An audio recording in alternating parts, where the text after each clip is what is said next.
welcome to another episode of British Carping. Today I'm on my local River Arrow. I've decided to come down about a week before the end of the season just to try and nick myself a few chub and a few silvers before the season ends. So I decided to come to the house swim, as I call it, which is just basically by a load of houses. And the reason I've come here is because it's quite clear today, the water's quite clear, and there's deeper water down here, so I thought the fish might feel safe down here. And my theory has worked so far. I've caught one chub on the stick float, so what I've decided to do is switch over to a cage feeder setup to try and catch me another decent chub. And if I catch a chub on the cage feeder, I probably will stick with the cage feeder. So I'll just show you the rig. So starting with the actual setup, I've got a 10-foot puddle chucker carp feeder rod from Drennan, a direct cellular reel which is loaded with 6-pound line, which I think is perfect for fishing for chub on the river with a medium kind of speed, as I call it. It's not the fastest river in the world, it's quite a slow river, so that's why I've only gone with 6-pound line, because the fish basically can't really get to the snags. They don't really fight very hard here, so 6-pound line is perfect. And then coming down to the business end, I've got a sinker to pin everything down, pin the line, main line down, out the way of feeding fish to prevent them from getting spooked from seeing the main line. It also minimises line breaks, so that stops the fish from going into the line and giving me false indications. And that's coming down to a small guru cage feeder or block end feeder, or whatever you like to call it. That's attached to a ring swivel and a quick link.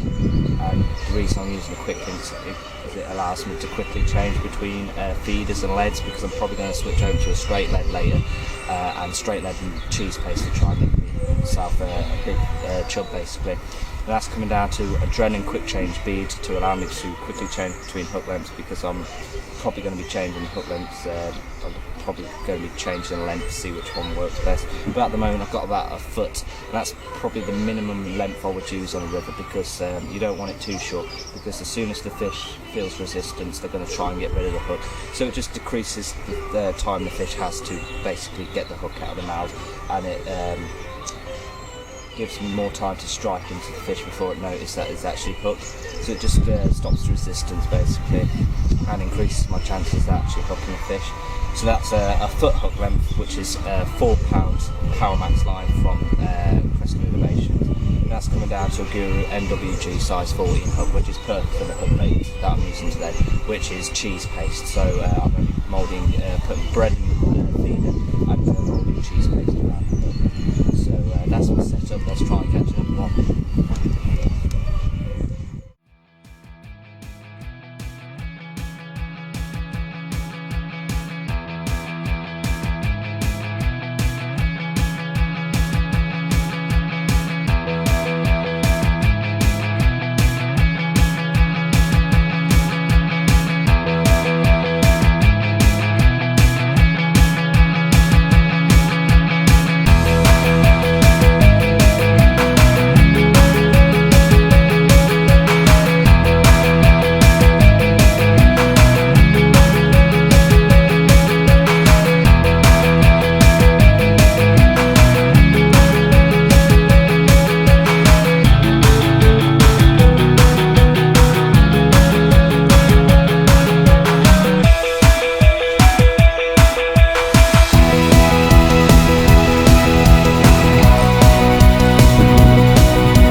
cheese paste.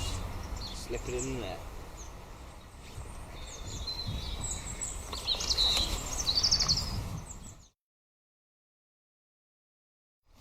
Right, so there's my capture and my net of fish for the day. Put him over there. This one's the biggest at about 3 or 4 pound. I've had about 10 pound worth of chub today. Mostly on the straight lead and paste. So I'm going to try and get a picture of this big one here and then put the rest back. So I hope you've enjoyed this episode of British carping, and stay tuned for the next video. So yeah, let's slip the smaller ones back and get a picture of this big one.